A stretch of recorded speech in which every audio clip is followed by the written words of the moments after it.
This is Audio Station. Audio Station present Think and Grow Rich. Napoleon Hill. Revised and expanded by author R. Pell. Author's preface to original edition. Every chapter of this book mentions the money making secret that has made fortunes for more than 500 exceedingly wealthy people who I have carefully analyzed over a long period of years. The secret was brought to my attention more than a quarter of century ago by Andrew Carnegie. The canny, lovable old Scotsman carelessly tossed it into my mind when I was but a boy. Then he sat back in the chair with a merry twinkle in his eye and watched carefully to see if I had brains enough to understand the full significance of what he had said to me. When he saw that I had grasped the idea, he asked if I would be willing to spend 20 years or more preparing myself to take it to the world, to men and women who, without the secret, might go through life as failures. I said I would, and with the Mr. Carnage Corporation, I have kept my promise. This book contains the secret which has been put to a practical test by thousands of people from almost every walk of life. It was Mr. Carnage's idea that the magic formula which gave him a stupendous fortune ought to be placed within reach of people who do not have time to investigate how people make money. He hoped that I might test and demonstrate the soundness of the formula through the experience of men and women in every calling. He believed the formula should be taught in all schools and colleges and expressed the opinion that if it were properly taught, it would so revolutionize the entire educational system that the time spent in the schools could be reduced to less than half. His experience with Charles M. Schwab and other young men of Mr. Schwab's type convinced Mr. Carnage that much of what is taught in schools is of no value whatsoever in connection with the business of earning a living, accumulating riches. He arrived at this decision having taken into his business one young man after another, many with little schooling, and developed in them rare leadership by coaching them in the use of this formula. Moreover, his coaching made fortunes for every one of them who followed its instructions. In the chapter on faith, you will read the astounding story of how the formula was applied to the organization of the giant United States Steel Corporation. It was convinced and carried out by one of the young men through whom Mr. Carnage proved that this formula will work for all who are ready for it. This single application of secret by that young man, Charles M. Schwab, made him a huge fortune in both money and opportunity. Roughly speaking, this particular application of the formula was worth $600 million. These facts, and they are facts well known to almost every who knew Mr. Carnage, give you a fair idea of what the reading of this book may bring to you, provided you know what you want. Even before it had undergone 20 years of practical testing, the secret was passed on to the more than 1 lakh men and women who have used it for their personal benefit. Has Mr. Carnage planned that they should? Some have made fortunes with it, others have used it successfully in creating harmony in their homes. The secret to which I refer has been mentioned no fewer than 100 times throughout this book. It has not been directly named, for it seems to work more successfully when it is merely uncovered and left in sight, where those who are ready and searching for it may be pick it up. That is why Mr. Carnage tossed it to me so quietly without giving me its specific name.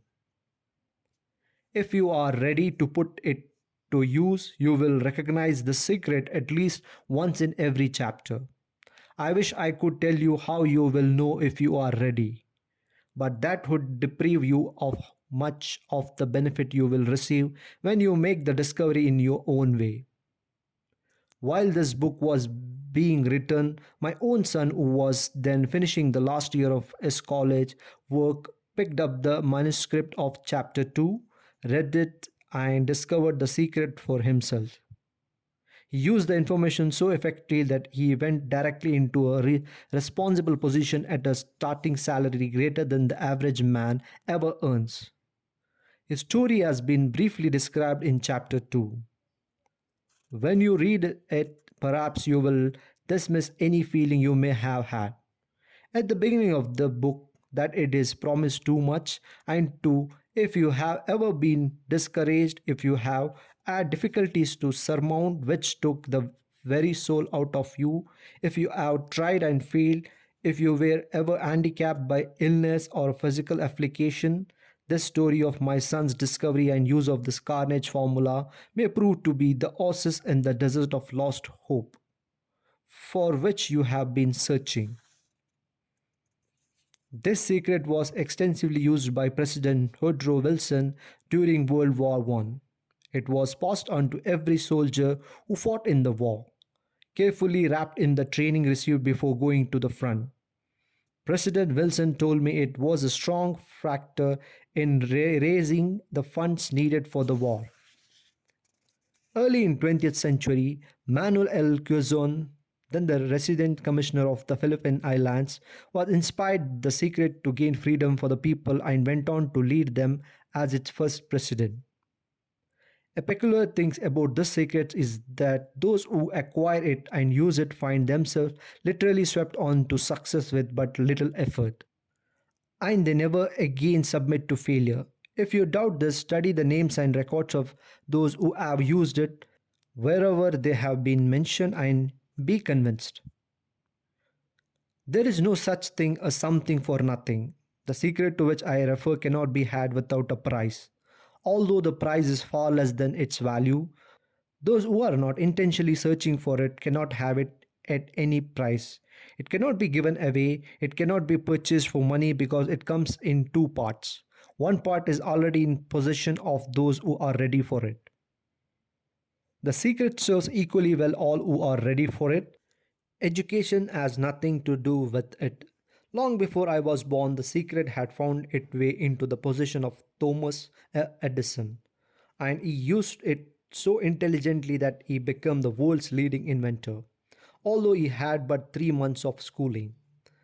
The secret was passed on to business associate of Mr. Edison. He used it so effectively that although he was then making only $12,000 a year, he accumulated a great fortune and retired from active business while still a young man. You will find a story at the beginning of the first chapter. It should convince you that riches are not behind your reach, but you can still be what you wish to be. The money, fame, recognition, and happiness can be had by all who are ready and determined to have these blessings. How do I know these things? You should have the answer before you finish this book. You may find it in the very first chapter or on the last page. While I was performing the 20-year task of research, which I had undertaken at Mr. Carnege's request, I analyzed hundreds of well-known men, many of whom admitted that they had accumulated their vast fortunes through the aid of the Carnage secret. Among these men were Henry Ford, Theodore Roosevelt, William Ringley, John Wanamaker, James J. Hill, Wilbur Wright, William Jennings Bryan, Woodrow Wilson, William Howard Taft, Albert H. Gray, King Gillette, Alexander Graham Bell, John D. Rockefeller, Thomas Edison, F. W. Woolworth, Clarence Darrow. These names represent but a small fraction of the hundreds of well-known Americans whose achievements, financially and otherwise, prove that those who understand and apply the Garnet secret reach high station in life.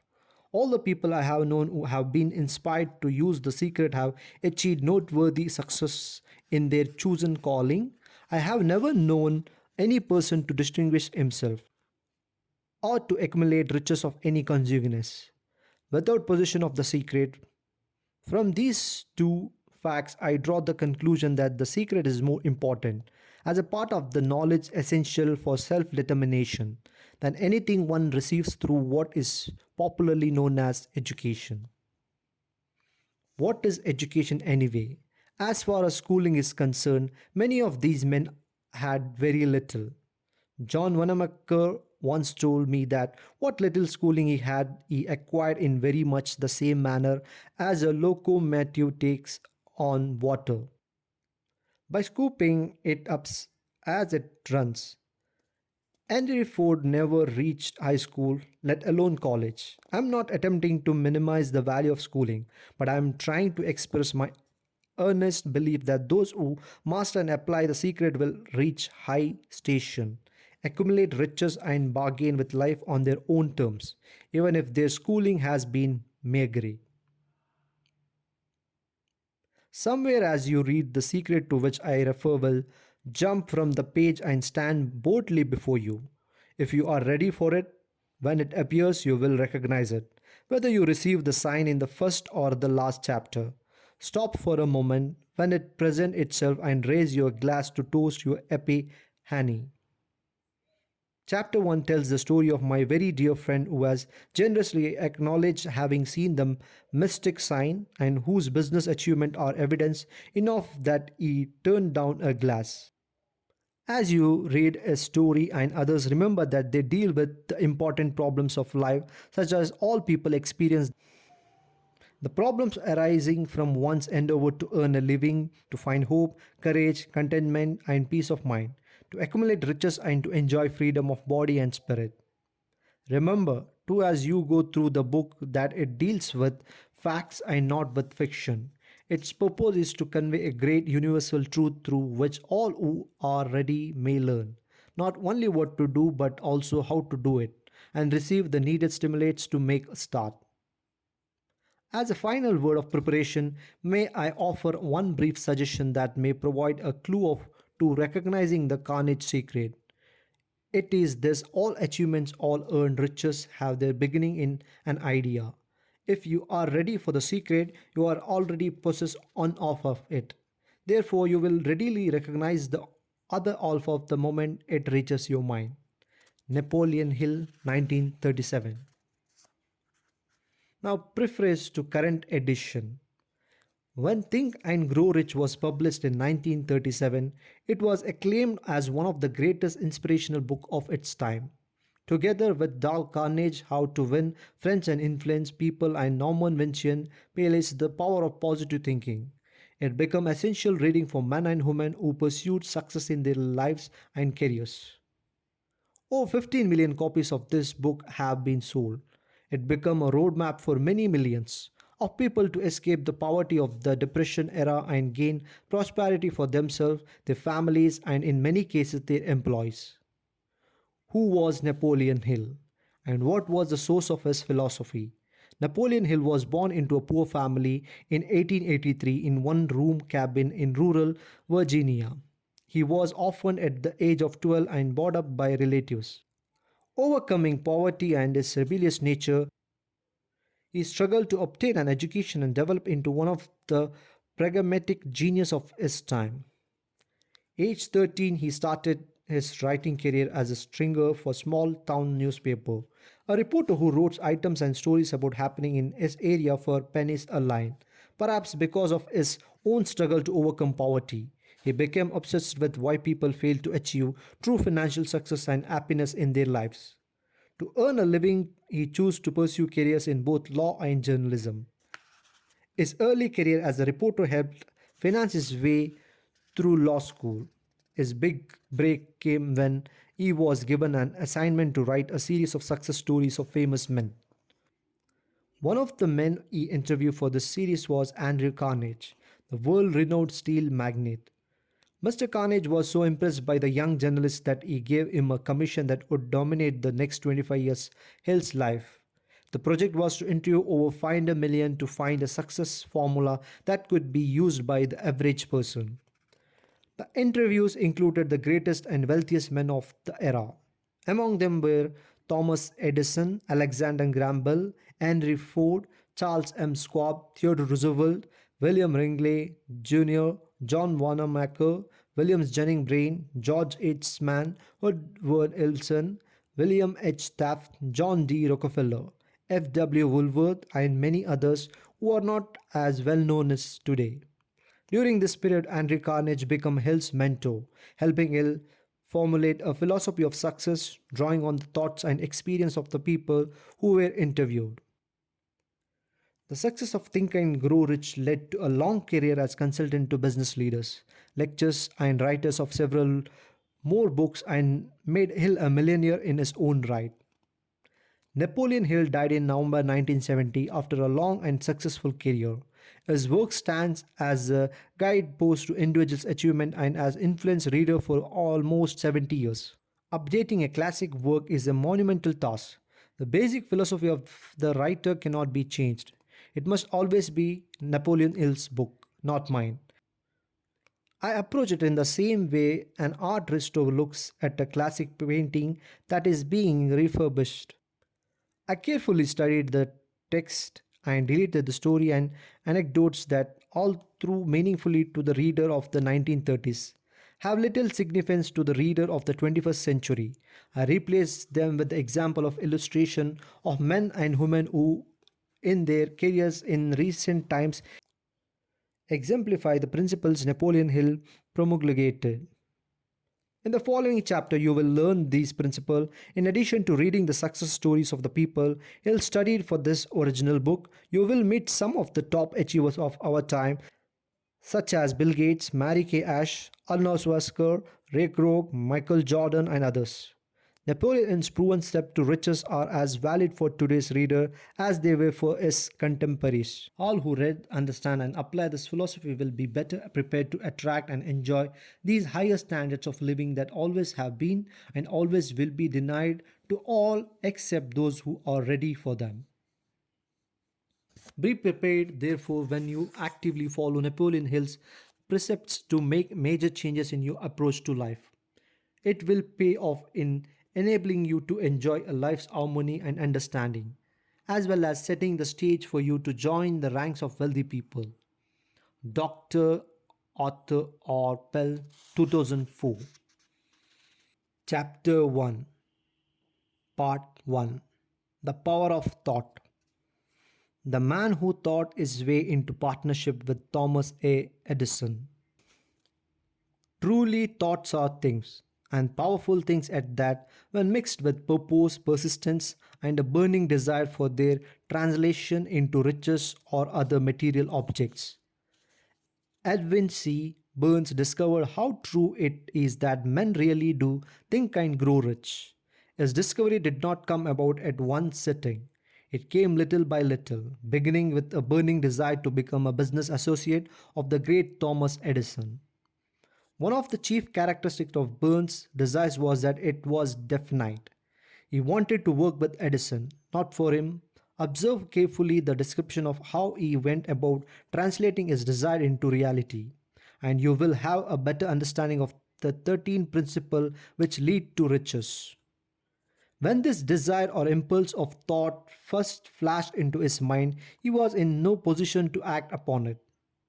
Two difficulties stood in his way. He did not know Mr. Edison, and he did not have enough money to pay his rail fare to Orange, New Jersey. These difficulties were sufficient to have discouraged the majority of people from making any attempt to carry out the desire. But his was no ordinary desire. He was so determined to find a way to carry out his desire that he finally decided to travel by blind baggage rather than be defeated. To the uninitiated, this means that he went to East Orange on freight train. He presented himself at Mr. Edison's laboratory and announced he had come to go into business with the inventor.